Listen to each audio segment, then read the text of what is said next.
ஞானத்தின் ஆழம், அர்த்தமுள்ள ஆன்மீகம்.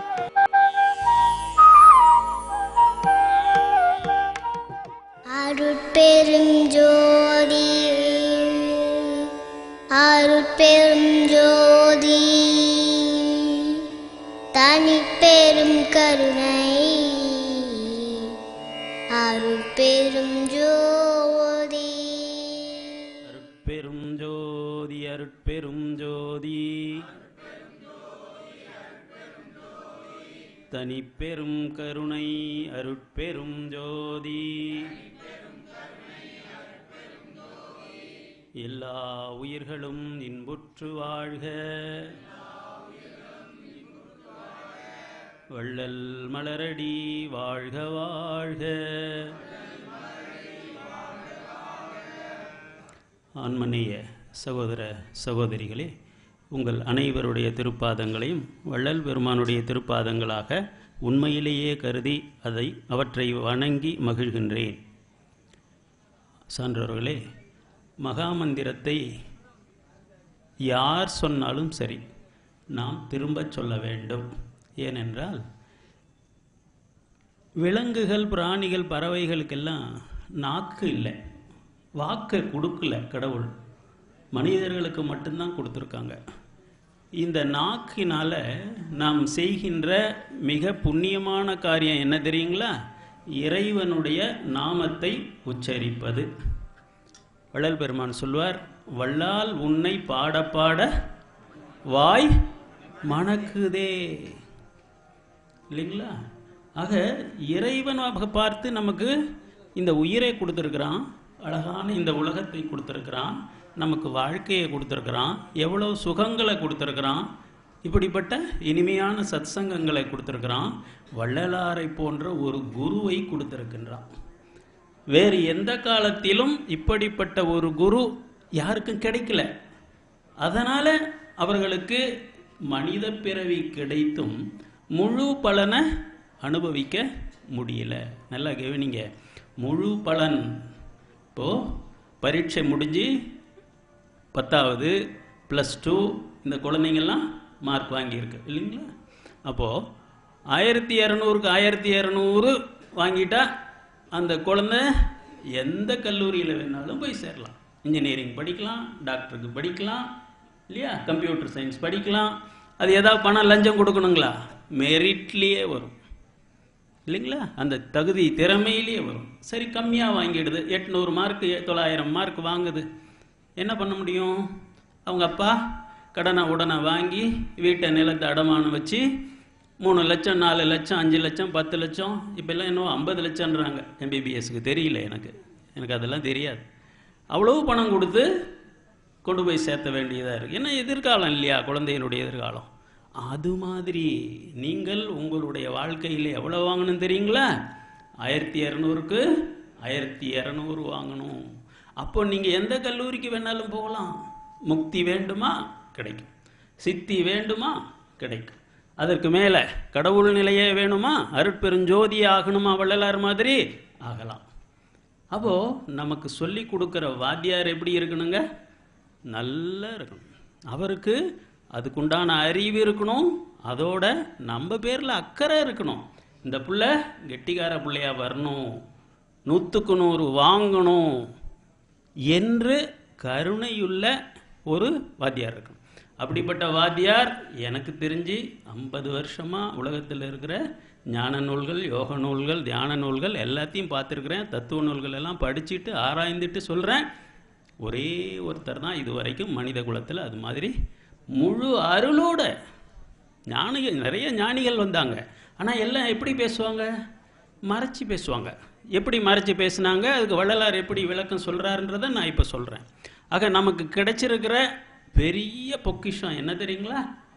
வள்ளலார் தான். வள்ளலாருக்கு இணையா இதுவரை மனித குலத்தில் அவ்வளவு அருளோட. இப்போது ஒரு குழந்தை கீழே விழுந்துருது, தடுக்கி விழுந்துருது.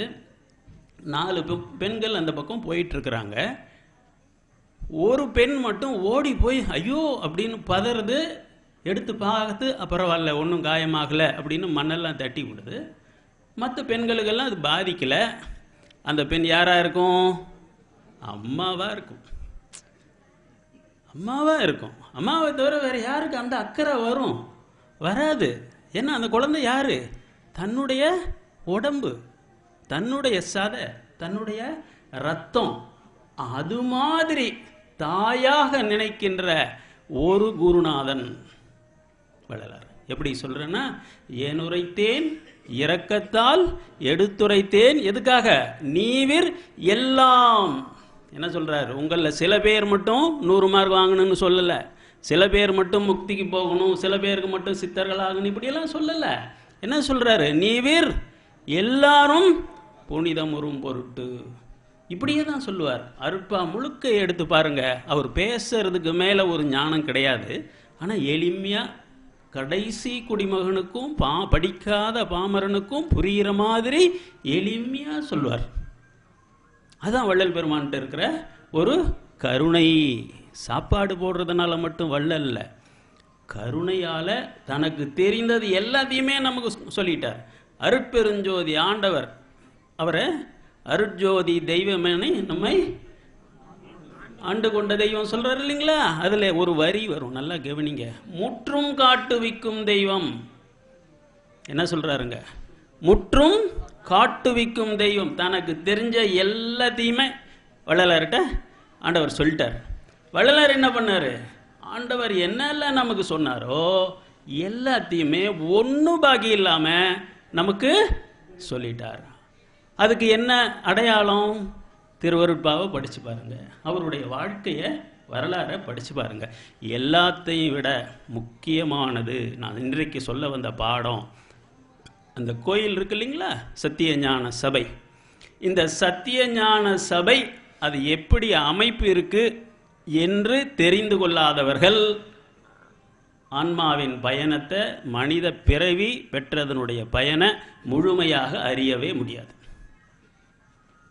மீண்டும் சொல்கிறேன், சத்தியஞான சபையை அக்கு வேறு ஆணி வேறா வள்ளல் பெருமான் எப்படி கட்டி இருக்கிறாரு என்கின்ற ரகசியம்தான் பரம ரகசியம்.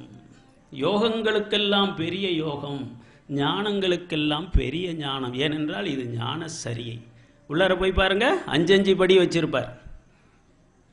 உள்ளார போய் பாருங்க, அந்த ஜோதி திரை விளக்குறாங்க இல்லைங்களா, அதுக்கு முன்னால் சாதாரண ஒரு நாளில் இன்னைக்கு நாளை காலையில் போய் பாருங்கள், 5 படி இருக்கும். உள்ளாரையும் 5 படி தான் இருக்கும். எல்லாம் 5 படியாக வச்சுருப்பார். ஏன் அப்படி வைக்கிறாரு? நல்லா கவனிங்க. பெருமான் என்ன செய்கிறார் தெரியுங்களா? தான் எப்படி அருட்பெருஞ்சோதி ஆனார் என்கின்ற அனுபவம் பூராவையும் அந்த கோயிலே காட்டிட்டார். இப்போது 5818 பாட்டு இருக்குது.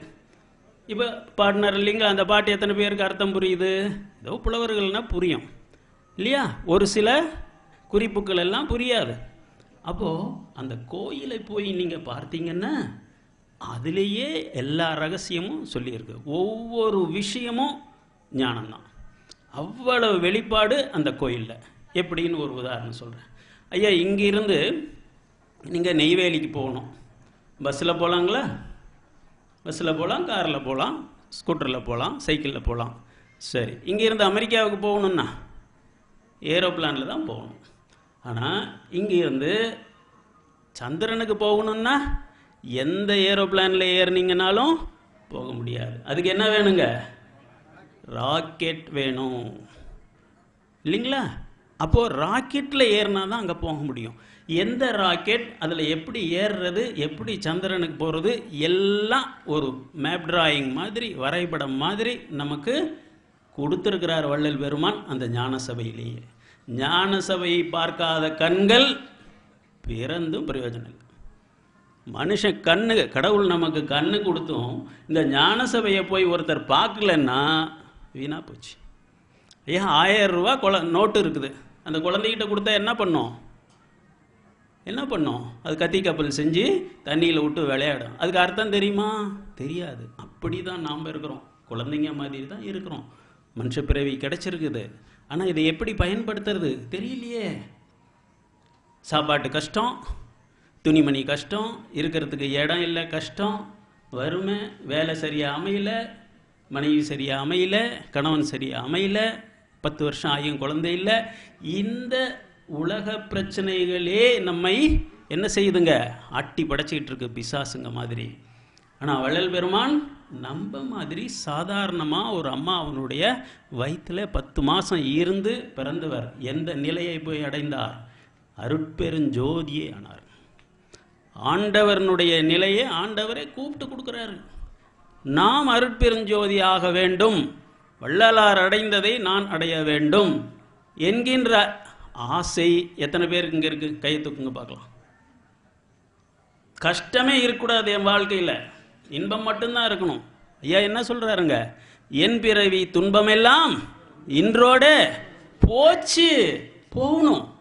சும்மா கஷ்டத்தை நினைச்சிட்டு இருக்கக்கூடாது, கடவுளை நினைக்கணும். கடவுள்கிட்ட இருந்து அந்த வரத்தை முழுக்க நம்ம வாங்கிக்கணும். ஏமாந்து போயிடக்கூடாது. இவ்வளோ தூரம் எதுக்கு வந்திருக்கோம்? இவ்வளோ கஷ்டப்பட்டு எங்கெங்கிருந்து வந்திருக்கீங்க? மலேசியாவில் இருந்தெல்லாம் வந்திருக்காங்க. இங்கே எவ்வளோ பணம் செலவு பண்ணி 30,000 40,000 செலவு பண்ணி வந்திருக்கிறாங்க. எவ்வளோ 300-400 கிலோமீட்டர் தூரத்தில் இருந்தெல்லாம் வந்திருக்கிறாங்க. படாத பாடுபட்டு வேகாத வெயிலில் வந்திருக்கிறாங்க. வந்துட்டு வெறுங்கையோடு போகலாங்களா? போகக்கூடாது. நம்ம என்ன நோக்கத்துக்கோடு இங்கே வந்தோமோ அந்த நோக்கத்தை அடையணும், கோல் அடிச்சிடணும். சும்மா எல்லாம் போகக்கூடாது. அதான் பெருமான் சொல்வார், திடமான சங்கல்பமே பாதி வெற்றி. இன்னொரு தடவை சொல்லுங்க, திடமான சங்கல்பமே பாதி வெற்றி. திடமான சங்கல்பமே பாதி வெற்றி. மனசுல இந்த வினாடி வைராகியத்துக்கு வாங்க. என் கஷ்டமெல்லாம் என்னையோடு தீர்ந்து போச்சு. கடவுள்கிட்ட போய் என்ன கேட்கணும்? ஐயா நீ நாளைக்கு கொடுக்காத, அடுத்த வருஷம் கொடுக்காத, இந்த வினாடி கொடு. வள்ளல் பெருமான் எப்படி கேட்குறாருங்க? இற்றை பொழுதே அருள் ஜோதி. அருள் ஜோதி கிடைச்சா நம்ம சித்தனாய் முத்தனாய் அதுக்கு மேலே ஞான சித்தனாய் அதுக்கு மேலே கடவுள் நிலைக்கு போயிடலாம். சர்வசித்தி வள்ளலார் என்னென்ன செஞ்சார் எல்லாம் செய்யலாம். அந்த அருள் ஜோதியை கொடுக்கக்கூடியவர் இங்கே இருக்கிற அருட்பெருஞ்சோதி ஆண்டவர் தான். அந்த அருட்பெருஞ்சோதி ஆண்டவர்கிட்ட வந்தும் வள்ளலார் மாதிரி எல்லாவற்றையும் கொடுக்க தயாராக இருக்கிற ஒரு குருநாதர் நம்ம கையில் கிடைச்சும் நம்ம கோட்டை விட்டோன்னு வச்சிங்க. ஐயா இந்தியாவிலேயே சிறந்த பள்ளிக்கூடம், இந்தியாவிலேயே சிறந்த வாத்தியார், அவர்கிட்ட பாடம் கடிக்க வந்திருக்கோம். ஃபெயில் ஆகலாங்களா? ஃபெயில் ஆனால் என்ன அர்த்தம்? நம்ம சரியில்லைன்னு அர்த்தம் இல்லைங்களா? அவன் ஃபெயில் ஆகக்கூடாது. வாழ்க்கையில் இந்த இக வாழ்க்கையிலையும் ஃபெயில் ஆகக்கூடாது. என்ன அந்த மேலே மோட்சம் முத்தி சித்தி எல்லாம் சொல்கிறாங்க பார்த்தீங்களா, அதுலேயும் ஃபெயில் ஆகக்கூடாது. கெட்டியாக வள்ளலாரை பிடிச்சிக்கோங்க, அப்போ ஃபெயிலே ஆக மாட்டீங்க. ஏன்னா அவர் தயாராக காத்துக்கிட்டு இருக்கிறார். வெளிப்படையாகவே இந்த ஞான சபையில் எல்லா ரகசியங்களையும் சொல்லிட்டார். இனி நீங்கள் தொடர்ந்து ஒரு 3-4 மாதத்துக்கு வாங்க. நான் சொல்கிறது உங்களுக்கு எந்த பிரச்சனையாக இருந்தாலும் சரிங்கய்யா, 3 நிபந்தனைகள் நான் திரும்ப திரும்ப உங்களுக்கு சொல்லியிருக்கேன். இந்த 3ஐயும் செஞ்சு பாருங்கள். உங்கள் பிரச்சனை தீரலைன்னா என்னை வந்து கேளுங்க. ஏன்டா நீ அன்றைக்கி அப்படி சொன்ன, எனக்கு தீரலைன்னு வந்து கேளுங்க. ஆனால் செய்யணும். 3 நிபந்தனை ஏற்கனவே நான் பலமுறை இந்த மேடையில் சொல்லியிருக்கின்றேன். என்ன சொல்லியிருக்கேன்? 1, முதல்ல கறி மீன் துண்ணக்கூடாது இல்லையா? புலால் சாப்பிடக்கூடாது. புலால் சாப்பிட்டீங்கன்னா வேலையாகாது. சரி, இது வரைக்கும் போட்டும், நேத்தி வரைக்கும் போட்டும். இன்னைக்கு ஒரு முடிவு பண்ணுங்க. எவ்வளோ நாளைக்கு இப்படியே கஷ்டப்பட்டுக்கிட்டே இருக்கிறது? நோயாலையும் வறுமையாலையும் உறவு சிக்கல்களாலையும் எப்படி எது கஷ்டப்படணும் சொல்லுங்க. அப்போது முடிவு பண்ணுங்க, இன்றைய தேதியிலிருந்து நான் புலால் சாப்பிட மாட்டேன். இன்னைக்கு முடிவு பண்ணுங்க. இந்த வினாடி வள்ளலார் உங்களுடைய வீட்டில் வந்து உட்காந்துக்குவார், உங்கள் மனசில் வந்து உட்காந்துக்குவார், உங்கள் தொழிலில் கலாபடியில் வந்து உட்காந்துக்குவார். இல்லைன்னா என்ன கேளுங்க. 1. ரெண்டாவது உங்களுடைய வருமானத்தில் 1% எவ்வளோங்க? உங்களுடைய வருமானம் தினம் 10 ரூபா இருந்தாலும் சரி, 10 லட்சமாக இருந்தாலும் சரி, 10 கோடியாக இருந்தாலும் சரி, உங்கள் வருமானத்தில் 1% ரூபாய்க்கு 1 பைசா வேறு யார்கிட்டையும் நீங்கள் கொடுக்க வேணாம். உங்கள் கையாலேயே அரிசி வாங்கிட்டு வந்து சமைச்சு, முடியாதவங்க சாலை ஓரத்தில் கிடக்கிறாங்க, அனாதை குழந்தைங்க ஆசிரமங்களுக்கு அங்கே போய் உங்கள் கையாலேயே பரிமாறுங்க. அவங்க சாப்பிட்டுட்டு உங்களை வாழ்த்தட்டும். அப்போ வாழ்த்தும் போது ஈஸ்வரன் நம்மளை பார்ப்பார், ஆண்டவர் வந்து நம்மளை பார்ப்பார். 84 லட்சம் ஜீவராசிகள், ஒவ்வொரு ஜீவராசியும் மனுஷன் மாதிரி 800 கோடி ஜாஸ்தி, இவ்வளோ இருக்குது. இவ்வளோ பேருக்கும் சோறு கொடுத்துக்கிட்டு இருக்கிற ஆண்டவன் ஒரு வினாடி அப்படி கிடைக்கல பார்த்துட்டாருன்னு நம்ம என்ன ஆகிடுவோங்க? பணம் வேணுமா குபேரன் ஆகிடுவேன், பதவி வேணுமா பிரதம மந்திரி ஆகிடுவேன் இல்லையா, பட்டம் வேணுமா டாக்டர் பட்டம், எல்லாம் வந்துடும். நாம் அந்த கோயில் இந்த கோயில் ஓடி ஓடி ஓடி ஓடி பார்த்தாலும் நாம் பார்த்து பிரயோஜனம் இல்லை. பல பேர் சொல்கிறாங்க இல்லையா, நானும் தான் சின்ன வயசுலேருந்து எல்லா கோயிலும் ஏறி இறங்கிட்டேன், அந்த ஈஸ்வரன் கண்ணை திறக்கிறாப்லையே இல்லை. ஏன்? சிந்திக்கணும். புலம்பிக்கிட்டே இருக்கக்கூடாது, அழுதுகிட்டே இருக்கக்கூடாது. அதுக்கு வள்ளலார் சுருக்கமான ஒரு வழி சொல்கிறாரு. அந்த வழியை தான் நான் உங்களுக்கு சொல்கிறேன். ஈஸ்வரன் நம்மளை பார்க்கணும், நம்மளை பார்க்குற மாதிரி செய்யணும். அதுக்கு ஒரு ரகசியத்தை வள்ளலார் சொல்கிறாரு. என்ன சொல்கிறாரு? நீ எவ்வளவு கோயிலுக்கு செலவு பண்ணாலும் கடவுள் அவரோட பணம் தானே. நீயா படைச்ச அந்த பணத்தை சொல்லுங்க, எல்லாம் அவரோட, கடவுள் படைச்சது தானே எல்லா பொருள். அதை நீ திருப்பி அவர் கொடுக்கறத பற்றி கவலைப்பட மாட்டார். ஐயா நான் 2 லட்சம் செலவு பண்ணி பூஜை பண்ணேன், கவனிக்க மாட்டார். ஆனால் ஒரு 20 ரூபா செலவு பண்ணி ஒரு 4 இட்லி வாங்கிட்டு போய் ஒரு முடியாத அம்மா சாலை ஓரத்தில் படுத்துக்கிட்டு இருக்குது, அதனால் எந்திரிக்கவும் முடியாது, ஒன்றும் முடியாது, அதுக்கு ஐயோ இந்த ஜீவன் கஷ்டப்படுதேன்னு தயவோடு ஒரு 4 இட்லியை கொண்டு போய் கொடுங்க, அம்மா தயை எந்திரிச்சு சாப்பிடு சொல்லி பாருங்க. உடனே அங்கேருந்து கடவுள் பார்ப்பார். ஓ நம்ம புள்ள இவன் தான், நாம் செய்கிற வேலையை நம்ம புள்ள செய்கிறான் என்று ஒரு வினாடி அப்படியே உன்னை பார்ப்பார். இதுதான் வள்ளலார் சொல்லி கொடுக்குற ரகசியம். இதுதான் ஜீவகாருண்யம். இதை பிடிச்சிக்கோங்க. இதை விட்டுட்டு அந்த யோகம் இந்த யோகம் எல்லா யோகமும் வள்ளலார் சொல்லியிருக்கார். உலகத்திலே எனக்கு தெரிந்து இவ்வளவு யோகங்களை வள்ளலார் சொன்ன மாதிரி வேறு எந்த குருநாதனும் எந்த யோகியும் எந்த ரிஷியும் சொல்லவே இல்லை. எல்லா யோகங்கள் 36 யோகம் சொல்கிறார். பதஞ்சலி ஒரு யோகம் சொன்னார், கீதையில் கண்ணன் 4 யோகத்தில் சொன்னான், திருமூலர் திருமந்திரத்தில் 12 யோகங்களை சொன்னார். வள்ளலார் தான் 36 யோகங்களை சொல்லுகின்றார். பூராவும் நீங்கள் இங்கே வாங்க, இலவசமாக நான் உங்களுக்கு சொல்லித்தர்றேன். ஒரே ஒரு நிபந்தனை, புலால விட்டுறணும். ரெண்டாவது என்ன, 1% வருமானத்தில் ஏழைங்களுக்கு முடியாதவங்களுக்கு நாம் அன்னதானம் பண்ணணும் ஆச்சுங்களா. மூணாவது எல்லாத்தை விட முக்கியம், அது என்ன, உங்களுக்கு இந்த விருப்பம் இருக்கா, அது சங்கல்பமாக மாறுனுச்சா. ஏன் பார்க்குறதுலாம் கவனம் வரும் இல்லையா. பக்கத்து வீட்டுக்காரம்மா புதுசாக புடவை கட்டினா அதை எடுக்கணும்னு ஒரு ஆசை, இது மாதிரி நாம்ளும் கட்டணும்னு ஆசை. பக்கத்து வீட்டுக்காரரு ஒரு மோட்டர் சைக்கிள் வாங்கினா நாம்ளும் இது மாதிரி வாங்கணும்னு ஒரு ஆசை. இன்னொருத்தர் வீடு கட்டினா நமக்கு இது மாதிரி, இது இயல்பு தாங்களே. இப்படி 1000தோடு 1001ஆக இருக்கின்ற ஒரு ஆசை நிறைவேறாது. எனக்கு இது தான் வேணும், ஒரே ஆசையில் நில்லுங்க. எண்ணிய அங்கு எய்துவர் எண்ணியர் திண்ணியராக பெரிய. திண்ணியர்னா என்னங்க, அதுலேயே நிற்கிறது. உங்களுக்கு தெரிஞ்ச உதாரணம் வள்ளலார். அவர் என்ன கேட்டார், மரணமிலா பெருவாழ்வில் வாழ்ந்திடலாம் கண்டீர் புனைந்துரையேன் பொய்பொலையேன் சத்தியம் சொல்கின்றேன். அடைஞ்சாரா இல்லையா. அதுக்கு மேலே என்ன இருக்குது, அதுக்கு மேலே இல்லையே. கடைசி படி சர்வசித்தி, நினைச்சதெல்லாம் வள்ளல் பெருமான் அடைஞ்சார். மகாத்மா காந்தி ஒரு கைத்தடி, பல்லு கிடையாது ஒன்றும் கிடையாது அந்த கிழவங்கிட்ட, ஒரு கைத்தடி. ஒரு வெள்ளைக்காரன் நிருபர் ஒரு நாள் ஒரு ரயில்வே ஸ்டேஷனில், mister Gandhi when I look at you I feel like laughingனா, மிஸ்டர் காந்தி உன்னை பார்த்தா எனக்கு சிரிப்பு தாயா வருதுன்னா. ஏப்பான்னு கேட்டார். அப்போ தான் 2ஆம் உலக யுத்தத்தில் ஹிட்லர் ஜெர்மன்காரன், அவன் பாதி ஐரோப்பாவை ஜெயிச்சிட்டான். அவனை ஜெயிச்சிருந்தாங்க வெள்ளைக்காரனுங்க, ஆங்கிலேயர்கள். அப்போ சொல்கிறான், ஹிட்லராலேயே எங்களை ஜெயிக்க முடியலையா.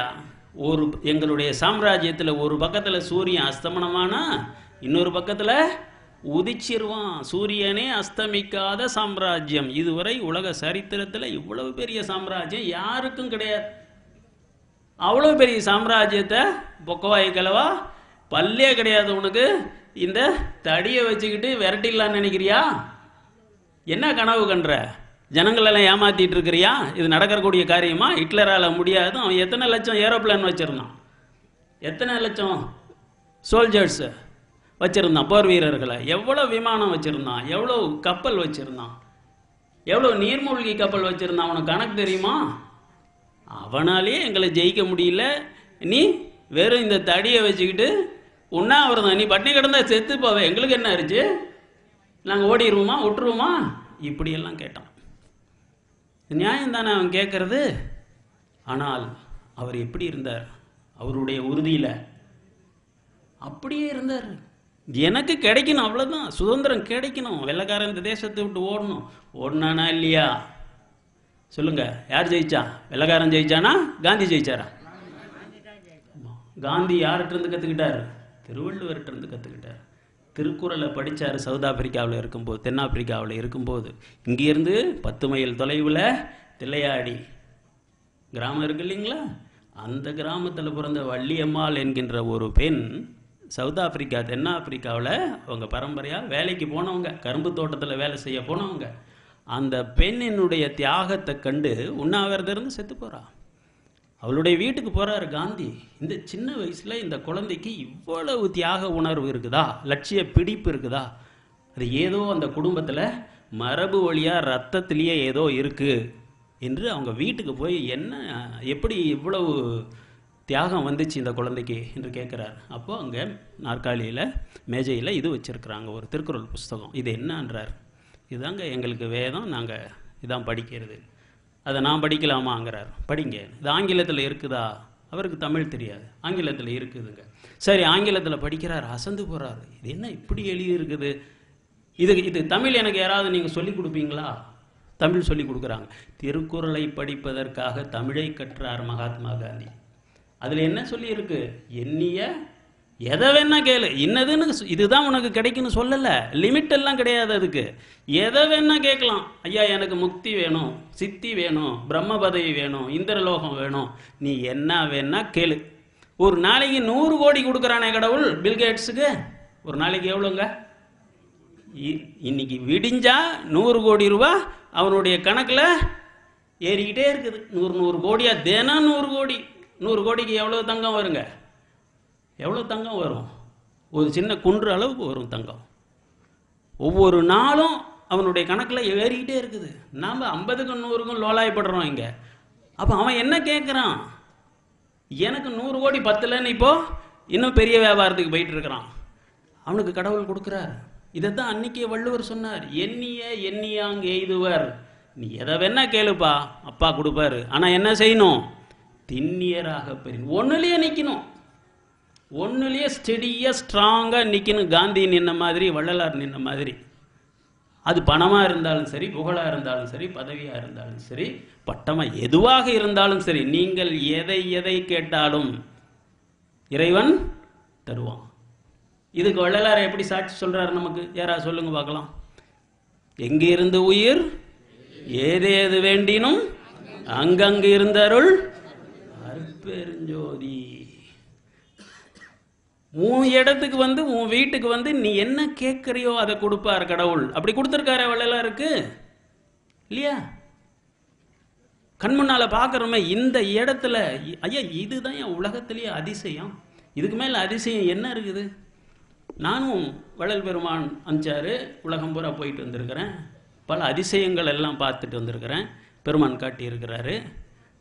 பாரிஸுக்கு 2005 போனேன். பெரிய கோபுரம் 1500 அடி உயரம், இரும்பு கர்டரில் கட்டியிருக்கிறான். எங்கேருந்து அந்த ஊரில் எங்கேருந்து பார்த்தாலும் தெரியுது. ஆஹா, இவ்வளோ பிரம்மாண்டமான இரும்பாலான ஒரு கோபுரமா? சரி, அப்புறம் என்னாச்சு? அவ்வளோதான். அதுக்கு மேலே என்ன இருக்குது? அதில் ஒன்றும் இல்லை. அப்புறம் தாஜ்மஹால் பளிங்கில் கட்டியிருக்கான், அவ்வளோதான், தீர்ந்து போச்சு. அதுக்கு மேலே என்ன இருக்குது? நமக்கு என்ன லாபம்? அது மாதிரி நம்ம வாழ்க்கையில் சாதிக்கணும்னு வேணால் நினச்சிக்கலாம், அவ்வளோதான். ஆனால் வள்ளல் பெருமான் கட்டிய ஞான சபை, சித்தி வளாகம், இதற்கு மேல் அதிசயமோ அற்புதமோ இல்லை. அதிசயத்திலும் அதிசயம், அற்புதத்திலும் அற்புதம். இங்கே நடந்ததான். இங்கே என்ன நடந்தது? நம்மை போல் சாதாரண ஒரு மனிதன் முக்தி நிலைக்கு வந்து, அதுக்கு மேலே ஞான சித்தி நிலைக்கு வந்து, அதற்கு மேல் அருட்பெருஞ்சோதியாகவே கடவுளுடன் ஒன்றானார். கடவுள் நிலைக்கே போய்விட்டார் வள்ளல் பெருமான். இதுக்கு மேலே அதிசயம் என்ன இருக்குதுங்க? ஒன்றுமே கிடையாது. இந்த ரகசியம் பூராவையும் வள்ளல் பெருமான் எங்கே வச்சிருக்கிறாரு? ஞான சபையில், ஞான சபையினுடைய கட்டிடத்திலேயே வச்சிருக்கிறார். எப்படிங்க? ஒவ்வொன்றா சொல்கிறேன், நீங்கள் கேளுங்க. இப்போது ஞானசபை எங்கே இருக்குதுங்க? பரந்த வெளியில் இருக்குது இல்லைங்களா? ஞானசபையை சுற்றி பெரிய மைதானம் இருக்குங்களா? வெட்ட வெளி இருக்கு இல்லைங்களா? அதனால் என்ன சொல்கிறாரு? பெருவெளியில் ஓங்கும் ஜோதியே. இறைவன் எங்கே இருக்கிறான்? நமக்குள்ளார தான் இருக்கிறான்.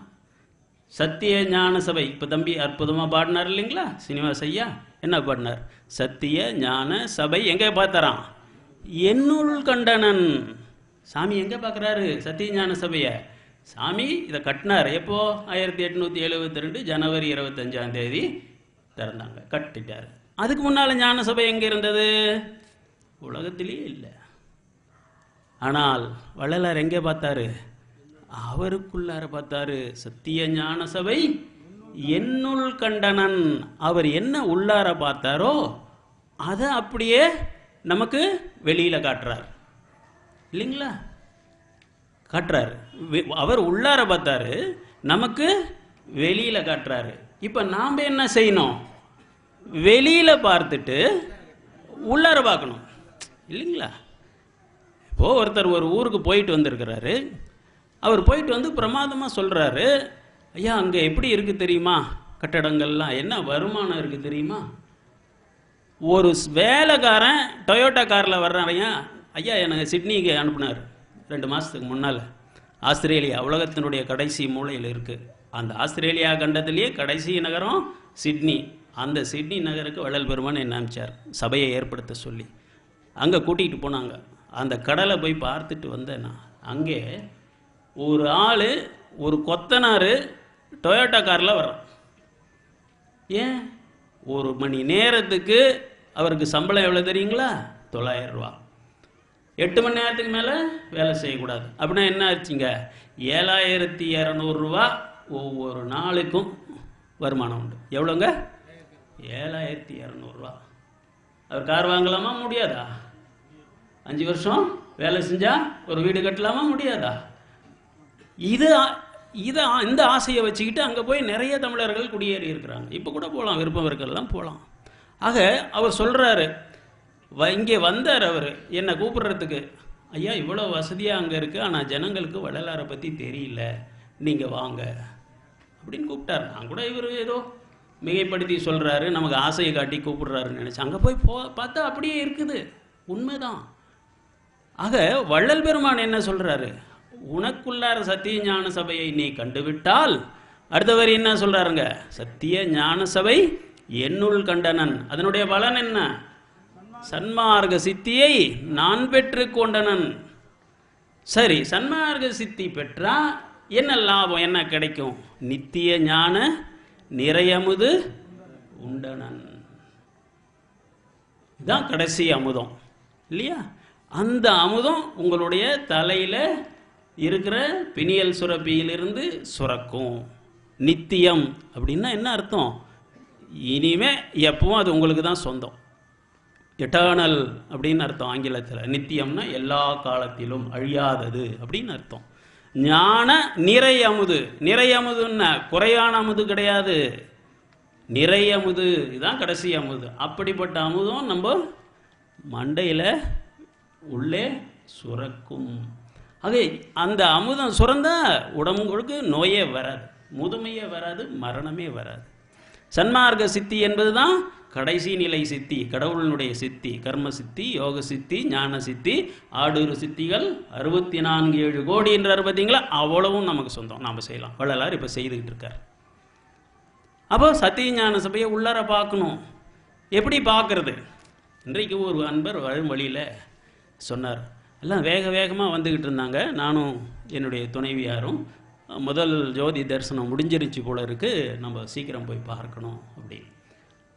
அவர் மலேசியாவிலேருந்து வந்திருக்காராம் அந்த நண்பர். ஐயா எதுக்கு நீங்களும் எல்லா ஜனங்க மாதிரி வேக வேகமாக போகிறீங்க? எனக்கு ஆச்சரியமாக இருக்குது. ஏன் ஐயா இப்படி சொல்கிறீங்க? வள்ளலார் எங்கே ஜோதியை பார்க்க சொன்னாருங்கய்யா? சத்திய ஞான சபை என்னுள் கண்டனன்னு தானே சொன்னார்.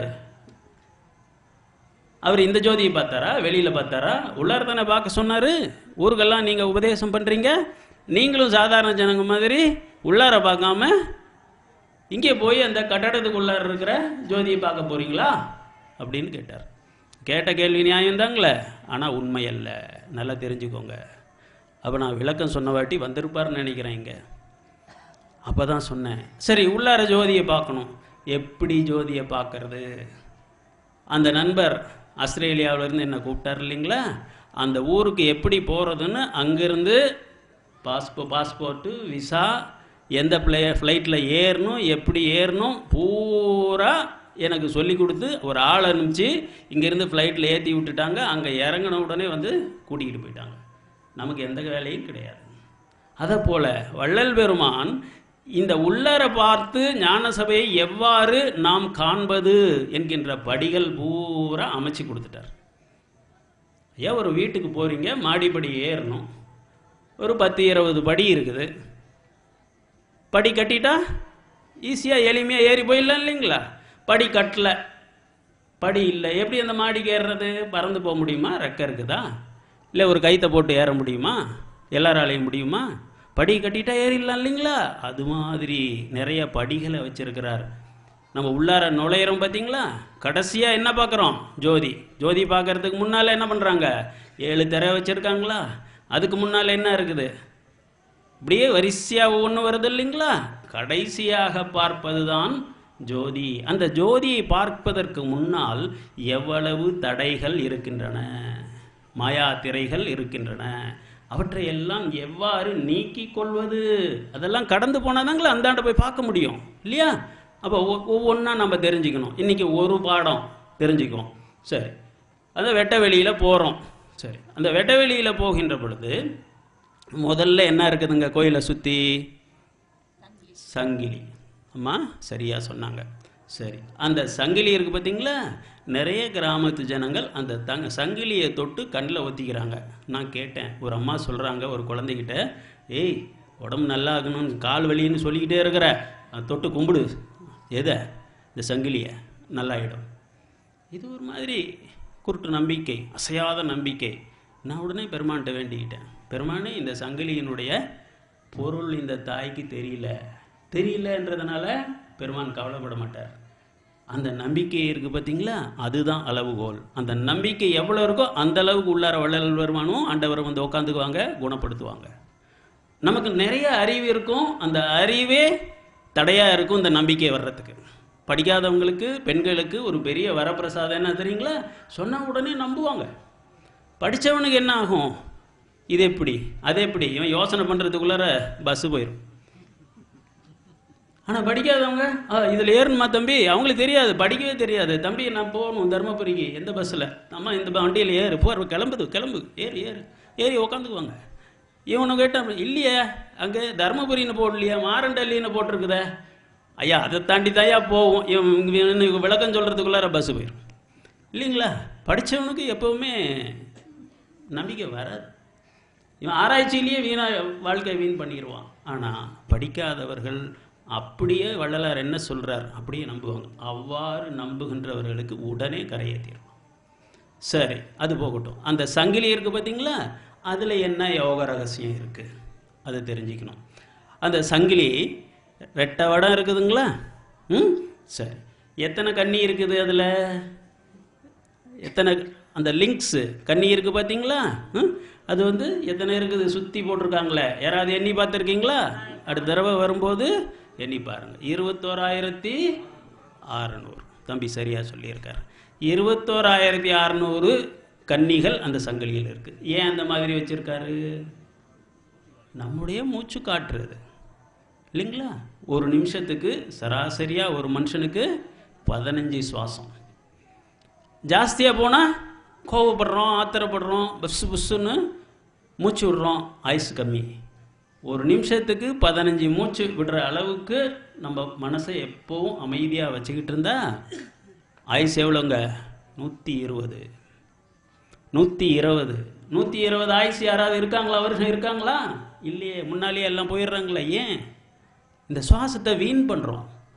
எல்லா உயிர்களுக்கும், எல்லா மனிதர்களுக்கும் அங்கிருந்து மேலே இருந்து உயிர் ஒரு தாயினுடைய வயிற்றில் நுழையும் போதே ஒரு பேங்க் பேலன்ஸ் வச்சுக்கிட்டே கடவுள் அனுப்புகிறார். எவ்வளோ ஆயுசுங்க? 120 வருஷம். 120 வருஷம். இந்த ஜோசியத்தில் நவ கிரகங்கள் சொல்கிறாங்க பார்த்தீங்களா, ஒவ்வொரு கிரகத்துக்கும் இத்தனை, இந்த தசைக்கு இத்தனை வருஷம்னு சொல்லுவாங்க. எல்லாத்தையும் கூட்டி பாருங்க வரும். ஆக 120 வருஷம் வாழ வேண்டிய மனிதர்கள் அற்ப ஆயுசில் 10, 20, 50, 80 செத்து போகிறாங்கன்னா என்ன அர்த்தம்? இந்த சுவாசத்தை வீண் பண்ணுறோம். ஐயா பேங்க்கில் 3000 ரூபா இருக்குது, சரி தினம் 10 ரூபா எடுக்கிறீங்க, எத்தனை நாளைக்கு வரும்? 300 நாளைக்கு வரும் இல்லைங்களா? அப்போ 10 ரூபாய்க்கு பதில் 100 ரூபா எடுக்கிறீங்க, எத்தனை நாளைக்கு வரும்? 30 நாளைக்கு தான் வரும். ஆக ஓவர் ட்ரா பண்ணுறோம். இந்த சுவாசம் எப்படி அதிகமாகுதுங்க? வேக வேகமாக நடக்கிறது இல்லையா? கத்தி பேசுறது. வள்ளல் பெருமான் என்ன சொல்லுவார்?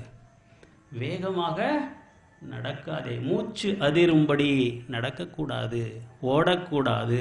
பாடும்போது கூட என்ன சொல்கிறாரு தெரியுங்களா? ஓங்கி கத்தி பாடாதே. இப்படி சொன்ன குருநாதர் உலகத்திலேயே நான் எங்கேயும் பார்க்கல. நான் இங்கே வர்றதுக்கு முன்னால் வேறு சமயத்துலலாம் இருந்தேன். அங்கே என்ன சொல்லுவாங்க?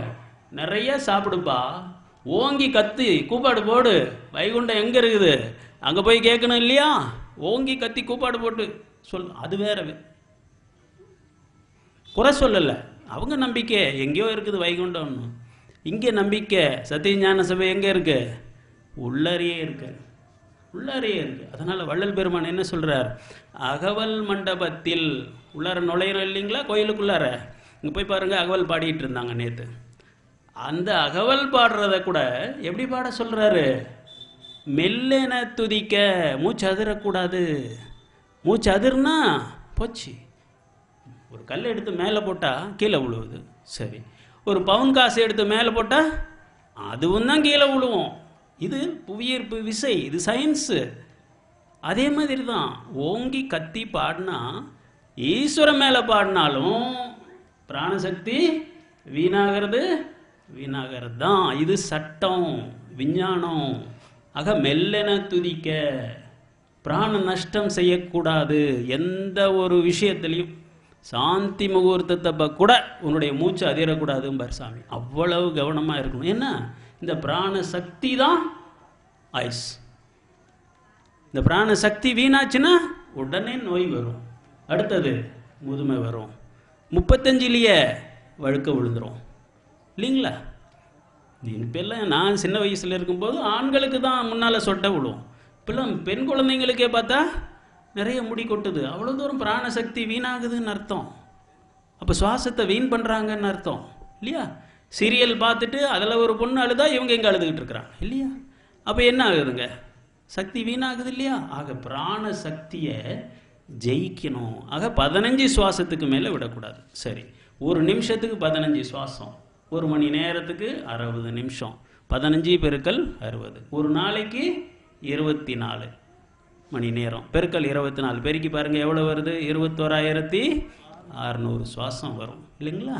சரி, நாம் ஒரு நிமிஷத்துக்கு 15 சுவாசம் விடுறோம்.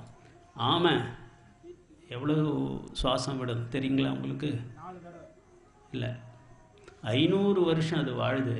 எதனால் அப்படின்னு சொன்னால், ஒரு 5 நிமிஷம் 10 நிமிஷத்துக்கு ஒரு தடவை மேலே வந்து ஒரு மூச்சு விட்டுட்டு மறுபடியும் உள்ளார போயிடும். அது சுவாசத்தை சேமிக்குது. அது இயற்கையிலேயே யோகியாக பிறந்திருக்குதாம். அதனால் 500 வருஷம் 1000 வருஷம்லாம் வாழ்கிற ஆமைகள் இருக்கின்றன இல்லைங்களா? ஆக இப்போ பிராணாயாமம்னு பண்ணுறோம் இல்லைங்களா? அப்போ உள்ளார போய் சுவாசத்தை கொஞ்சம் நேரம் நிறுத்துகிறோம். அதுக்கு என்ன ஃபார்முலா கொடுத்துருக்காரு திருமூல நாயனார்? 16, 64, 32. 16 இடது பக்கம் ஏற்றணும், மேலே 64 உள்ளார நிறுத்தணும், 32 வலது நாசியில் மெதுவாக விடணும். எடுத்த உடனே இப்படி போகக்கூடாது. இதில் பாதி 8, 32, 16 ஒரு 2-3 வருஷம் காலையில் ஒரு 4 தடவை, மாலையில் ஒரு 4 தடவை செய்து விட்டுறணும். கொஞ்சம் கொஞ்சமாக செய்யணும். பிராணாயாமம் என்பது இயற்கையை எதிர்த்து போராடுகின்றோம். இப்போ ஜாக்கிரதையாக இருக்கணும். யாரோ சொல்கிறாங்கன்னு வேக வேகமாக சுவாசத்தை விட்டீங்க, பிராணனை செலவு பண்ணிங்கன்னா போச்சு. தோல் வலி வந்துடும், முதுகு வலி வந்துடும், பைத்தியமே பிடிக்கும். ஜாக்கிரதை. ஆக இந்த சுவாசத்தை சரியாக வச்சுக்கணும். ரெண்டாவது, அந்த சங்கிலியில் இன்னொரு அதிசயம் இருக்குது. என்ன அது சொல்லுங்க பார்க்கலாம். பெருமான் போட்டு எத்தனை வருஷம் ஆச்சுங்க? 150 வருஷம் ஆச்சு. 150 வருஷத்தில் எவ்வளோ மழை பெஞ்சிருக்கும்? அதை ஏதாவது துருப்பிடிச்சிருக்குதா? துருப்பிடிச்சிருந்தா இந்நேரம் என்ன இருக்குங்க? எல்லாம் போயிருக்கும். துருவே பிடிக்கல. நம்ம வீட்டில் ஒரு இரும்பு வாங்கினா துரு பிடிக்குது இல்லைங்களா? பெருமான் என்ன செய்கிறாரு? துரு பிடிக்கல அப்படின்னா என்ன அர்த்தம்? அந்த இரும்பு எதை குறிக்குது? சுவாசத்தை குறிக்குது இல்லைங்களா? அப்போ நம்முடைய சுவாசத்தில் என்ன இருக்குது? துரு இருக்குது. இந்த துருன்னா என்ன, எப்படி வந்ததுங்க? பழந்தமிழில் அதுக்கு பேர் துரிசு. அகவல் படிச்சிங்கன்னா தெரியும். அண்டத்துரிசையும் அகில துரிசையும் அண்டரடக்கும் அருட்பெருஞ்சோதி இல்லையா? துரிசுன்னா குற்றம். இது தத்துவ துரிசுன்னு சொல்லுவார். எல்லா பொருள்லையும் இந்த குற்றம் இருக்கத்தான் செய்யும். இரும்புல துரு ஏறுது, அது துரிசு. சரி, செம்புல என்ன ஏறுங்க? களிம்பு ஏறும், அது துரிசு இல்லையா? பால்னா என்ன ஆகும்? திரிஞ்சு போகும் இல்லையா? இப்படி ஒவ்வொரு பொருள்லையுமே ஒரு குற்றம் இருக்கின்றது. இப்பொழுது நாம் சுவாசிக்கின்ற இந்த காட்டிலையும் ஒரு குற்றம் இருக்கின்றது. அந்த குற்றத்தை நீக்கி சுவாசிக்க தெரிந்து கொள்ள வேண்டும். வெளிப்படையா பெருமான் சொல்றார், தப்பாலே ஜெகத்தவர் சாவே துணிந்தார். நம்ம ஏன் செத்து போறோம்? செத்து போறதுக்காக இந்த உடம்ப கடவுள் கொடுக்கல. நம்முடைய பழக்க வழக்கங்கள் பூரா தப்பு. நம்ம சாப்பிட்றது தப்பு, நம்ம குடிக்கிற தண்ணி தப்பு, நம்ம சுவாசிக்கிறது தப்பு, நம்ம தூங்கிறது தப்பு, நம்ம படிக்கிறது தப்பு, நடக்கிறது கூட தப்பு. நமக்கு நடக்க கூட தெரியாது, பார்க்க தெரியாது. ஐயா, குடிக்கிறது எப்படி தப்பு? 2000 வருஷத்துக்கு முன்னால வள்ளுவன் சொன்னான். ஒரு 10 பாட்டில் சொன்னான். புரியல. யாருக்கு புரியல? நமக்கு வாத்தியாரங்களாக இருந்தாங்க பார்த்தீங்களா, உரையாசிரியர்கள், அவங்களுக்கே புரியல. வானின்று இழிந்து வருதலால் தான் அமிழ்தம் என்று உணரற்பாற்று. ஐயா, இது ஆகாசத்திலிருந்து வருது, அப்படியே தேவாமிர்தம், அதை மட்டும் குடி அப்படின்னு அர்த்தம். உரையை பார்த்தீங்கன்னா ஏமாந்து போயிடு. துப்பார்க்கு துப்பாயது உப்பாக்கி துப்பார்க்கு துப்பாயது தூவும் மழை அப்படின்னா என்ன அர்த்தம்? என்னடா அது லொடலோட என்னென்ன சொல்கிறாருன்னு தப்பாக நினச்சிக்காதீங்க. அவ்வளோ அற்புதமாக துப்புன்னு சொல்லி வள்ளுவன் சொல்கிறான். எந்த ஒரு சொல்லை ஒரு முறைக்கு மேல் அதிகமாக பிரயோகித்தால் அந்த பொருளில் ஏதோ உள்ளர்த்தம் இருக்குது, கீ இருக்குது, சாவி இருக்குது அப்படின்னு தெரிஞ்சுக்கணும். துப்புன்னா நெருப்புன்னு அர்த்தம், அறிவுன்னு அர்த்தம், அமுதம்னு அர்த்தம். வானத்திலிருந்து மழை வரலன்னா என்ன ஆகுங்க? நம்ம குடிக்கிறதுக்கு தண்ணி இருக்குமா? இருக்காது. உலகத்தில் எந்த பயிராவது விளையுமா? விளையாது. ஆக வானத்திலிருந்து வருகின்ற மழை 2 பொருளாக மாறுகின்றது. என்ன? அதுவே உணவாக இருக்கின்றது. உலகத்திலே இருக்கின்ற எல்லா உணவுப் பொருள்களையும் உற்பத்தி செய்கின்றது. இதில் என்ன ரகசியம் தெரியுங்களா? முதல்ல இருக்கிறது அப்படியே அமுதம். மழை தண்ணியை மட்டும் குடின்னு வள்ளல் பெருமான் சொன்னார். மழை புறப்புற அமுதம். 50 ரூபா கொடுத்து உரைநடையை வாங்கினீங்கன்னா அதில் போட்டிருக்கும் மழை என்பது என்னங்க? புறப்புற அமுதம். இந்த உலகத்தில் இருக்கிற எல்லா மருந்துங்களையும் ஒரு தராசனுடைய ஒரு தட்டில் வைங்க. வெறும் மழை தண்ணி அதை ஒரு தட்டில் வைங்க. எந்த மருந்தும் மழை தண்ணிக்கு ஈடாகாது. ஏன்? வள்ளல் பெருமான் சொல்றார், புறப்புற அமுதம். புறப்புறம்னா இயற்கையிலே கிடைக்கின்ற தேவாமிர்தமே. மழை தண்ணியை மட்டுமே குடிச்சிக்கிட்டு வாங்க, நோயே வராது. அது சில நேரம் ஆலங்கட்டி மழை பெய்யும் இல்லைங்களா? அந்த கட்டி இருக்கு இல்லைங்களா, அதை எடுத்து வச்சுக்கோங்க, அப்படியே தேவாமிர்தம். அது தேல்கடி, பாம்பு கடி, எந்த கடியாக இருந்தாலும் சரி. இன்னும் சில தாய்மார்கள் முழங்கால் வலிக்குதுன்னு சொல்லி இந்த இங்கிலீஷ் மருந்து கொடுப்பாங்க, சின்ன சின்ன மாத்திரையும் கொடுப்பாங்க. அந்த மாத்திரைகள் என்ன ஆகும் தெரியுங்களா? ஒரு 6 மாதம் சேர்ந்து சாப்பிட்டிங்கன்னா தலையில் இருக்கிற முடியெல்லாம் கொட்டி போயிடும், பல்லெல்லாம் விழுந்துடும், முகம் வீங்கி போகும், வயிற்றில் அல்சர் வந்துடும், எல்லாம் வந்துடும். டாக்டர் வந்திருக்காரு தெரியும். அவ்வளோ சைடு எஃபெக்ட்ஸ் இருக்குது. அந்த என்ன அங்கே உள்ளார விஷம் ஏறிக்கிட்டே இருக்குது. அந்த விஷத்தை எப்படி எடுக்கிறது? ஒன்றுமே வேணாம், மழை தண்ணியை பிடிச்சி வச்சுக்கோங்க, முதல்ல வர்ற மழை தண்ணியை விட்டுடுங்க. என்ன ஆகாயத்தில் இருக்கிற தூசு தும்பெல்லாம் அதில் இருக்கும். ஒரு 2 நிமிஷம் 5 நிமிஷத்துக்கு விட்டுடுங்க. அதுக்கு பிறகு வர்ற மழை தண்ணியை பிடிச்சி வச்சுக்கோங்க பாட்டிலில். அப்படியே தேவாமிர்தம். எந்த மினரல் வாட்டர்லேயும் அவ்வளோ சத்து கிடையாது. அதை மட்டுமே குடிச்சிக்கிட்டு வாங்க. நம்ம திருப்பூரூர் சாமி இப்போ வேந்தர் டிவியில் காட்டினாங்க. வெறும் மழை தண்ணி ஒரு நாளைக்கு ஒரு 2 லிட்டர் தண்ணியை குடிக்கிறார், அவ்வளோதான். வேறு எதுவுமே சாப்பிட்றதில்ல, நல்லா இருக்கிறார்.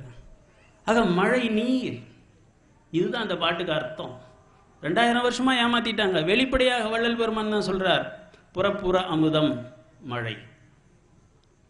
நமக்கு தெரியுதா? நம்ம பயந்துக்கிட்டு போய் ஒரு மழை வந்தால் என்ன பண்ணுறாங்க, எங்கேயா போய் ஓடி ஒளிஞ்சிக்கிறோம், ஏதோ பேய் பிசாசு பூதத்தை பார்த்த மாதிரி. அது என்ன, அப்படியே தேவலோகத்திலேருந்து வர்ற அமுதம். வள்ளல் பெருமான் சொல்கிறார். நம்புறமா? நம்ம சன்மார்க்கிகளே செய்யறதில்ல, இல்லைங்களா? தப்பு தானே? அதான் நமக்கு தெரியாது. நம்ம சாப்பிட்றது பூரா தப்பு. 15 ரூபா கொடுத்து எங்கேயோ இருந்து ஒரு தண்ணி ஒரு பாட்டில் வாங்கிட்டு வந்து குடிக்கிறோம், இல்லையா? அதை போல் 1000 பங்கு 1,00,000 பங்கு ஒஸ்தியானது என்ன? மழை தண்ணி, கடவுள் மேலேருந்து கொடுக்குற தண்ணி. சாப்பிட்றோமா? இல்லை. பனிநீர், வள்ளல் பெருமான் சொல்லுவார். பனிநீரை எப்படி சேகரிக்கிறது?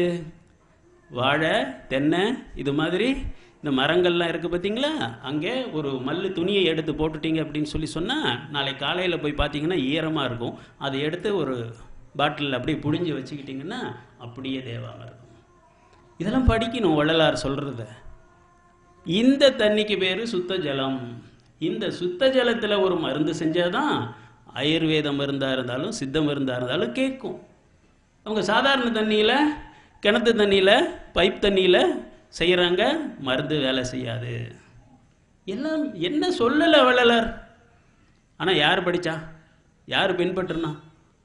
அதனால தான் சொல்கிறார், தப்பாலே ஜகத்தவர் சாவே துணிந்தார். துணிந்தல்னா முடிவு பண்ணுறது, முடிவு பண்ணி போகிறது. இன்னும் அழகாக ஒரு உவமையிலேயே ஒரு சினிமா மாதிரி காட்டுவார் திருவள்ளுவர். என்ன சொல்கிறாரு? ஒரு துறைமுகத்தில் 4 கப்பல் நிற்கிதுங்க. அந்த 4 கப்பலும் எங்கே போகுது தெரியுங்களா? மரணம் என்கின்ற ஊருக்கு போகின்றது. வெளியிலே போர்டே எழுதி போட்டிருக்காங்க, இது மரணத்திற்கு போகும் கப்பல். இந்த ஜனங்கள்லாம் என்ன பண்ணுறாங்களாம், வேக வேகமாக ஓடுறாங்கன்னு நினைக்காதீங்க. அந்த கப்பலில் ஏறுறதுக்கு ஓடுறாங்க. வேக வேகமாக ஓடி மரணம்ன்ற கப்பலில் ஏறுறாங்க. நான் சொல்ல, திருவள்ளுவர் நாயனார் சொல்றார், நெடுநீர் மறவி மடி துயில் 4ம் கெடுநீரார் காமக்கலன். ஆசைப்பட்டு ஏறுறாங்க. நெடுநீர்னா என்ன? இன்னைக்கு செய்ய வேண்டிய வேலையை நாளைக்கு செய்யறது, ஒத்தி போடுறது. இங்கே உள்ளார தில் இல்லை, வில் பவர் இல்லை.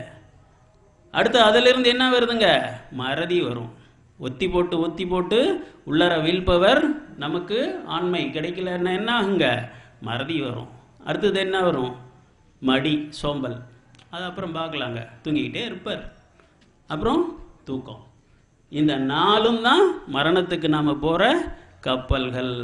அதை நம்ம விரும்பி ஏறுறோம். இந்த 4ஐயும் நீக்கிடுங்க, மரணம் வராது. நான் சொல்லலை, திருவள்ளுவர் நாயனார் 2000 வருஷத்துக்கு முன்னாடி எழுதி வச்சிருக்கிறார். சரி, தொடங்கின இடத்துக்கு வருவோம். நம்ம குடிக்கிறது தப்பு, சாப்பிட்றது தப்பு, அதே மாதிரி இந்த சுவாசிக்கிறது தப்பு. இந்த சுவாசத்தில் ஒரு குற்றம் இருக்கின்றது, துரிசு இருக்குது. நம்முடைய சுவாசத்தில் ஒரு துரு இருக்கு, அதை நீக்கிக்கணும். அதை எப்படி குறிப்பால் உணர்த்துறாரு?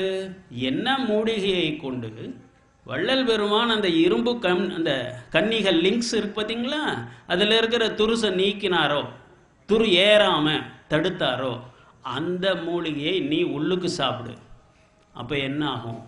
இந்த சுவாசத்திலே இருக்கின்ற எல்லா துன்பங்களும் போகும். சுவாசத்தில் தப்புன்றது எப்படி நமக்கு தெரியுது? சைனஸ் ட்ரபிள் வருதுங்களா, மூக்கடைக்குதா, சளி பிடிக்குதா, ஆஸ்மா வருதா, அப்போ உள்ளார ஏதோ கோளாறுன்னு அர்த்தம், இல்லைங்களா? சரி, சில சன்மார்க்கிகள் இருக்காங்க, எனக்கு தெரிஞ்சு சளியே பிடிக்கிறது இல்லை, சைனஸ் ட்ரபிளே வந்ததில்லை, ஆஸ்மாவே வந்ததில்லை. என்ன காரணம்? ஒன்றுமே கிடையாது. வள்ளலார் சொல்கிறாரு, ஐயா தூதுவளைன்னு ஒரு மூலிகை இருக்குது, அதை சாப்பிடு. காலையில் எந்திரிச்ச உடனே 4 இலையை எடுத்து தூதுவளையை எடுத்து சாப்பிட்டுக்கிறாங்க. தூதுவளையை ரசம் வச்சு சோத்துக்கு போட்டுக்கிட்டு சாப்பிட்றாங்க. தினம் தூதுவளை கொஞ்சம் ரசம். இதில் என்ன கஷ்டம் இருக்குது? அம்மாவை கேளுங்க, மார்க்கெட்டில் வாங்கி கொடுப்பாங்க, 5 ரூபாய்க்கு கிடைக்கும் தூதுவளை இல்லையா? முள்ளாக இருக்கும், தாய்மார்களுக்கு தெரியும். அந்த முள்ளை வெட்டி எரிஞ்சிட்டு ரசம் வச்சு குடிங்க. அப்போ என்ன ஆகும்? இந்த சுவாச கோளாறெல்லாம் எதுவுமே வராது. ரெண்டாவது, இரும்பு என்பது இரத்தத்தை குறிக்கும். நம்ம ரத்தத்தில் ஒரு உடம்புல குறைஞ்சது 5லிருந்து 7 லிட்டர் வரைக்கும் ரத்தம் இருக்கணும். அந்த ரத்தம் சுத்தமாக இருக்கணும். ஏன்னா ரத்தம் தான் லாரி டிரான்ஸ்போர்ட். பெங்களூர்லேருந்து காய்கறிகள் வருது, ஊட்டியிலிருந்து மலர்கள் வருது. ஒரு 10 நாளைக்கு லாரி ஸ்ட்ரைக். என்ன அங்கே பூ கிடையாது, காய்கறி கிடையாது இல்லையா? அது மாதிரி நம்ம உடம்புல இருக்கிற 3 லட்சம் கோடி செல்களுக்கும் நம்ம சுவாசிக்கிற காற்றிலே இருக்கின்ற ஆக்சிஜனையும் நாம் சாப்பிட்ற உணவில் இருக்கிற சக்தியும் கொண்டு போகிற லாரி டிரான்ஸ்போர்ட் எதுங்க? ரத்தம் தான். ஓடிக்கிட்டே இருக்கணும். அதுலேயே கோளாறு இருந்தால், லாரி பஞ்சர் ஆகிட்டே இருந்துச்சுன்னா வந்து சேருங்களா? சேராது இல்லையா? அதே மாதிரி ரத்தம் 5லிருந்து 7 லிட்டர் வரைக்கும் இருக்கணும். அந்த ரத்தமும் எப்படி இருக்கணுங்க? சுத்தமாக இருக்கணும். அந்த ரத்தத்தை சுத்தி பண்ணுறதுக்கு வள்ளல் பெருமான் நமக்கு என்ன மூலிகை கொடுக்குறார்? கரிசாலை தூதுவளை. கரிசாலை, அதுக்கு தான் கூட்டு சூர்ணம் காலையில் சாப்பிட சொல்வார். கூட்டு சூர்ணத்தில் என்னென்ன இருக்குதுங்க? கரிசாலை பாதி, மற்றதெல்லாம் தூதுவளை, முசுக்க, சீரகம், மீதியெல்லாம் கால்வாசி. இதுதான் கடையில் விற்கிறாங்க. 10 ரூபா கொடுத்து வாங்கிட்டு போங்களேன். காலையில் எழுந்திரிச்சு ஒரு டம்ளர் பாலில் இல்லை வெந்நீரில் குடிச்சிட்டு உங்கள் வேலையை பார்த்துக்கிட்டு இருங்க. ரத்தம் சுத்தமாக இருக்கும், ஆஸ்மா வராது. இப்படியே வள்ளல் பெருமான் நமக்கு 18 காயசித்தி மூலிகைகளை கொடுத்துருக்காங்க. புளியாரை இலை இங்கே வருது, வடலூர்லேயே புளியாரை சாலை ஓரத்துலேயே இன்றைக்கே பார்த்தேன், நிறைய இருக்குது. 3 இலையாக இப்படி வரும். அந்த புளியாரை ஏன் பெருமான் சாப்பிட சொல்கிறாரு? நாம் என்ன சாப்பிட்றோங்க? புளியை வாங்கி சாப்பிட்றோம் இல்லைங்களா? புளி நல்லது, ரசம் ஜீரணம் ஆகும். ரெண்டாவது, புளிப்பு சுவைக்கு என்ன ஒரு குணம் அப்படின்னா, நம்ம எங்கேயாவது உடம்புல ரத்த நாளங்களில் ஏதாவது அடைப்பு இருக்குது, இருதயத்தில் அடைப்பு இருக்குது, உடனே அவங்க என்ன செய்வாங்க? ஐயா பைபாஸ் பண்ணணும், 4 லட்சம் கொண்டா சொல்லுவாங்களா? இல்லைங்களா? அப்போது அடைப்பு இருந்தால் அந்த கட்டிகளை எல்லாம் கரைக்கும். எது? இந்த புளிப்பு சுவை. ஆனால் நாம் என்ன பண்ணுறோம்? இந்த ஓட்டுடன் கூடிய புளியை சாப்பிட்றோம். புளியம்பழத்தில் இருந்து ரசம் வைக்கிறோம். அது என்ன பண்ணும்னா ரத்தத்தை சுண்ட வைக்கும். ரசமே குடிச்சிட்டு இருந்தீங்கன்னா, புளியம்பழமே சாப்பிட்டுட்டு இருந்தீங்கன்னா ரத்தம் சுண்டி போகும். ஒரு விதத்தில் நல்லது, ஒரு விதத்தில் கெடுதல். அதுக்கு வள்ளல் பெருமான் என்ன சொல்கிறார்? புளிப்பு சுவையோடு இருக்கணும், ஆனால் இரத்தத்தை சுண்ட வைக்கக்கூடாது, இரத்தத்தை விருத்தி செய்யணும். அப்போது சாதாரண புளி வேண்டாம், அதுக்கு பதில் புளியாரையை பயன்படுத்துங்கள். இதெல்லாம் யார் சொல்லி தருவா? இதை விட வாழ்க்கைக்கு முக்கியமான ஒரு விஷயம் என்னங்க இருக்குது? இங்கே சாலையோரத்தில் கிடைக்குது, இங்கேயே வடலூர்லேயே இருக்குது, நானே பார்த்தேன். நிறைய வேணுங்கிற வரைக்கும் விளைஞ்சி கிடக்குது. ஒரு 10 இலை எடுத்து வாயில் போட்டால் தீர்ந்தது. இந்த மாதிரி 18 மூலிகைகளை சொல்கிறார். மேல்நாட்டில் அந்த பில்கேட்ஸினுடைய டாக்டர் ஒரு ஆள் இருக்கார்.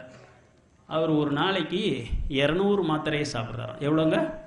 200 மாத்திரை. அவருக்கு என்ன ஆசைன்னா, நான் 120 ஆண்டுகள் வாழ வேண்டும். ரே கர்ஸ்வேல், நீங்கள் போய் இணையதளத்தில் பாருங்கள், இப்போ கூட பார்க்கலாம், உங்கள் செல்ஃபோன்லேயே பார்க்கலாம். வயசு 120 ஆகிற வரைக்கும் வாழணும், ஆயுசு 120 இருக்கணும். ஆனால் எவ்வளோ உற்சாகமாக இருக்கணும், இந்த உடம்பு எப்படி வேலை செஞ்சுக்கிட்டு இருக்கணும். 40 வயசுக்கு மேலே சொல்லக்கூடாது. எப்போ பார்த்தாலும் அவருக்கு 40 வயசு தாங்கலை, 40 வருஷமாக இப்படியே தாங்க இருக்கார், 80 வருஷமாக இப்படியே தாங்க இருக்காருன்னு சொல்லணுமா?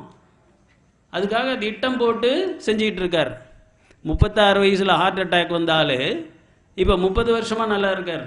பார்த்தா அப்படியே இருக்கிறார். ஒரு நாளைக்கு 200 மாத்திரை. ஆனால் அவ்வளோ கஷ்டமெல்லாம் பட வேணாம். வள்ளலார் சொல்லியிருக்கிற அந்த 18 காயசித்தி மூலிகைகளை இங்கே பட்டியலே போட்டு நான் சொல்லியிருக்கேன் உங்களுக்கு. அதை தினம் ஒவ்வொரு நாளைக்கு ஒவ்வொன்றும் எடுத்து சாப்பிட்டுட்டு வந்தீங்கன்னாலே போகிறோம். 120 வருஷம் தாராளமாக இருக்கலாம். 40 வயசுக்கு கூட தேவையில்லை, 30 வயசுலேயே இருக்கலாம். இவ்வளவும் வள்ளல் பெருமான் சொல்லியிருக்கார். நம்ம செய்கிறோமா? செய்கிறது இல்லைங்களே, இல்லையா? அதுக்குள்ளே நேரம் ஆகிப்போச்சு. ஆக இந்த இரும்பு சங்கிலி இருக்குது பார்த்தீங்களா, அதில் எவ்வளோ விஷயங்களை நமக்கு கற்றுத்தருகின்றார். அந்த இரும்பு சங்கிலி இருக்குது பார்த்தீங்களா, அந்த இரும்பு சங்கிலி 21,600 சரி. அதை எங்கே கோத்துருக்காரு பாருங்க. ஒரு 52 கட்டை இருக்கும். அந்த 52 கட்டைக்கு மத்தியில் என்ன வச்சிருப்பாரு? வேலாயுதம் மாதிரி ஒரு கூரா ஒரு கம்பியை நிற்க வச்சிருப்பாரு. நாளைக்கு போனீங்கன்னா வேடிக்கை பாருங்க. ஏன் அதை அந்த மாதிரி வச்சு 52 கட்டியை ஏன் வைக்கிறாரு? இந்த சுவாசம் எங்கே ஆரம்பமாகுது தெரியுங்களா? மூலாதாரத்திலிருந்து தலை உச்சியில் இருக்கிற சகசிராரம் வரைக்கும் 7 சக்கரங்கள், 7 பூக்கள் இழுக்கின்றன.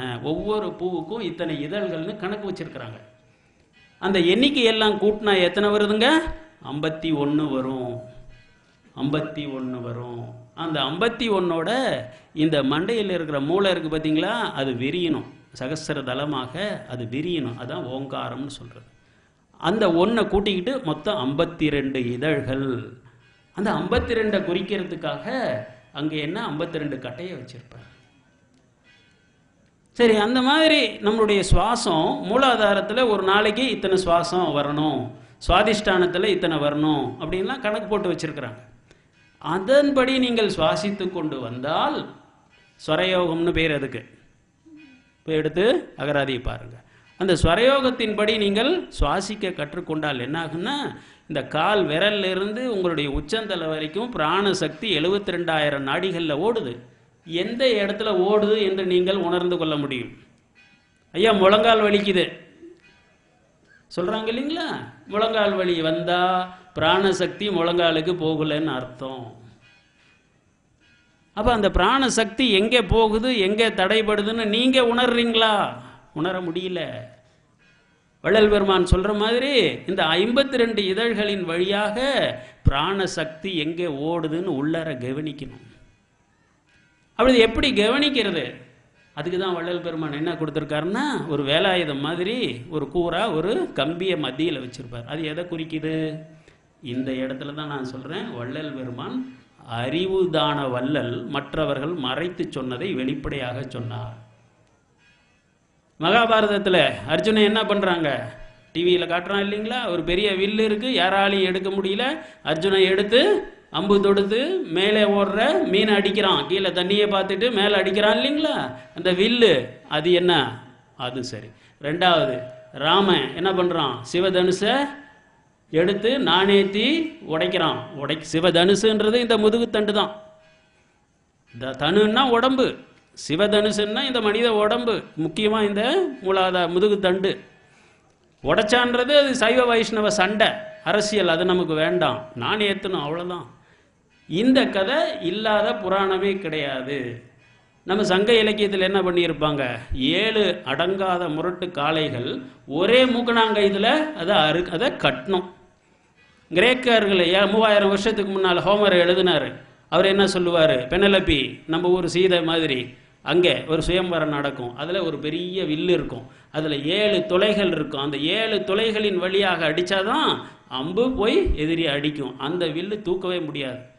அந்த வில்லை தூக்கி அந்த 7 துளைகளின் வழியாக அவன் அம்பு அடித்து ஜெயிப்பான். அவனை சுயம்பரம் பண்ணிக்குவான். யுலிசஸை பெனலப்பி என்கின்ற கதாநாயகன். இது அந்த ஊரில். எல்லா தேசமும் திரும்ப திரும்ப இந்த 7 ஓட்டை 7 மரங்களை தொலைச்சிக்கிட்டு போச்சு. ராமனுடைய வானம், ராமபானத்துக்கு மேலே எதுவும் கிடையாது, எல்லாம் கதை. இந்த கதையெல்லாம் எதை குறிக்குதுங்க? சிவதனுசு என்பது இந்த உடம்பில் இருக்கின்ற இந்த முதுகுத்தண்டு தான். மூலாதாரத்திலிருந்து இந்த மூலாதாரம், சுவாதிஷ்டானம், மணிபூரகம், அநாகதம், விசுத்தி, ஆக்ஞை, சகசிராரம். இதுதான் 7 ஓட்டை. இந்த 7 ஓட்டைகளுக்கும் கீழே இருந்து உச்சந்தலை வரைக்கும் உங்கள் உணர்வை ஏற்றி இறக்கி பழகிக்கொண்டே இருக்க வேண்டும். ஏற்றி இறக்கி இருகாலும் பூரிக்கும் காற்றை பிடிக்கும் கணக்கறிவார் இல்லை, காற்றை பிடிக்கும் கணக்கறிவாளருக்கு கூற்றை உதைக்கும் குறியதுவாமே. சுவாசத்தை மூலாதாரத்திலிருந்து பிராணனை எப்படி உச்சந்தலைக்கு கொண்டு வர்றது, எப்படி இறக்கிறது, இதுதான் ராமபானம். இதை விட்டுட்டு எங்கேயோ இருக்குது சிவதனுசு, இதெல்லாம் கதை. அதனால தான் பெருமான் சொன்னார், பிண்ட லட்சணத்தை என்ன சொன்னார்? பிண்ட லட்சணத்தை அண்டத்தில் காட்டினார்கள். மனித பிண்டன்னா மனித உடம்பு. இந்த உடம்புல நடக்கிற யோக ரகசியங்களை, பிசியலாஜிக்கல் ஃபேக்ட்ஸ், இதை எப்படி மறைச்சாங்க? ஒரு கதை. அவன் யூலிசஸாக இருக்கட்டும், ராமனாக இருக்கட்டும், அர்ஜுனனாக இருக்கட்டும், அந்த கதையை படித்து என்ன பண்ண போகிறீங்க? புரிஞ்சிக்க நமக்கு ஆற்றல் கிடையாது. ஆனால் வள்ளல் பெருமான் வெளிப்படையாக நமக்கு சொல்லுகின்றார். அதே மாதிரி தான் முருகனுடைய கை வேல், அது என்னது? அது சக்தி வேல், பராசக்தி கொடுத்தது. அந்த வேல் அடித்தா எவ்வளோ பெரிய அசுரனாக இருந்தாலும் அடித்து கொன்னுடும். அந்த வேல் எப்படி இருக்குதுங்க? ஒரு தண்டு இருக்கும், தண்டாயுதம், அது முனையில் ஒரு முக்கோணமாக இருக்கும். இதுதான் முதுகு தண்டு. அந்த முனை எங்கே இருக்குதுங்க? நெற்றிக்கண்ணு வரைங்க. இந்த 3 கண்ணு எப்படி முக்கோணமாக இருக்குதா? இதுதான் வேலாயுதம். இதுதான். நீங்கள் மலேசியாவுக்கு போய் பாருங்கள்.